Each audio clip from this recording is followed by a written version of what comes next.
Ilang taon nang hindi umuulan. Natuyot na ang mga ilog at lawa. Wala na tayong magagawa kundi lisanin na ang lugar na ito at maghanap ng bagong lugar na mapagtatayuan ng ating bayan. Pinuno, hindi ba't mayroong nilalang na kayang magpaulan? Kung mahanap ba namin siya ay maaari tayong manatili. Iyon ay isang alamat lamang. Ngunit kung totoo iyon at matagpuan natin, ay maaari tayong manatili sa ating bayan. Di ko inaasahan ganun ang sasabihin ng ating pinuno kahapon. Sayang, kailangan na nating lisanin ang ating bayan. Tama ka! Kung makikita lang natin ang taong kayang magpaulan, sigurado ay bibigyan siya ng maraming kayamanan ng ating baryo.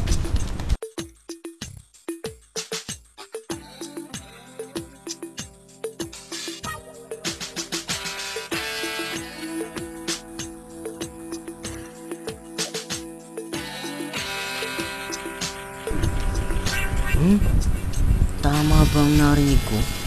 Kayamanan? Maungas naman taong ito. Madali ko silang mapapaniwala. Napansin mo ba yung taong yun? Kakaiba ang itsura niya. Oo nga! Papalapit siya dito. Mga kaibigan, ngunit pinag-uusapan ninyo ako. Ano ang ibig mong sabihin? Ang pangalan ko nga pala ay Mr. Rain. At may kakayahan ako magpaulan kung kailan ko naisip.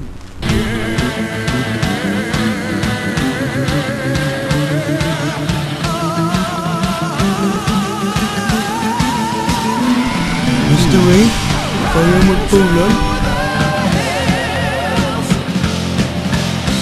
Yan ang hinahanap namin. Ang dami niyang kinukwento. Ang dami niyang hinihing kapalit.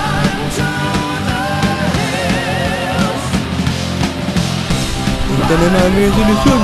Nakita na namin ang taong kaya magpaulan.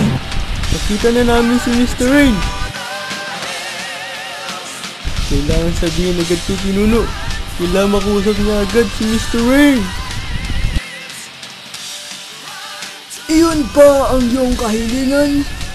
Ibibigay namin ang aming ginto kung makapagpapaulan ka ngayon. Papaliwanag ko sa iyo ang proseso ng aking orasyon para makagawa ng ulan. 3 araw ang kailangan dito. Sa unang araw ay gagawin ko ang dasal. Sa pangalawang araw, kailangan mo walang makakita sa akin. Kundi, hindi gagana ang orasyon. Pero kailangan nga pala nasa akin na ang mga ginto bago ninyo ako hindi makita. Sa pangatlong araw, babalik ako at doon bubuhos na ang malakas na ulan. Oh, ulan-ulan. Oh, ulan-ulan. Oh, ulan-ulan.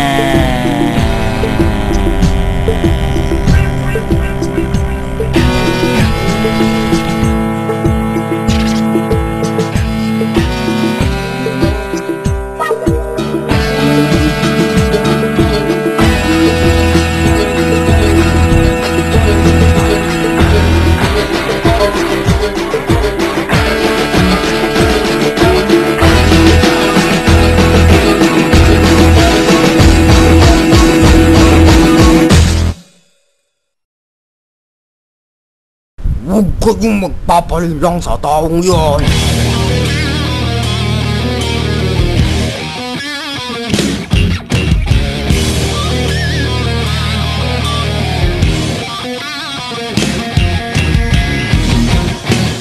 Hindi siya si Mr. Rain! Ang pangalan niya ay Mr. Jackson. At siya ay isang kriminal na nakatakas.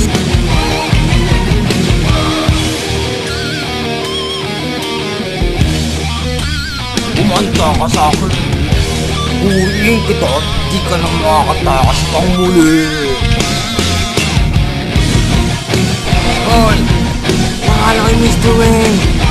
Mr. Rain, nakiwama ka. Mga taga-baryo, tulungan niyo ako. Tulungan niyo ako. Hindi ka kakampihan ng mga taong bayan dahil alam nila ako isang pulis.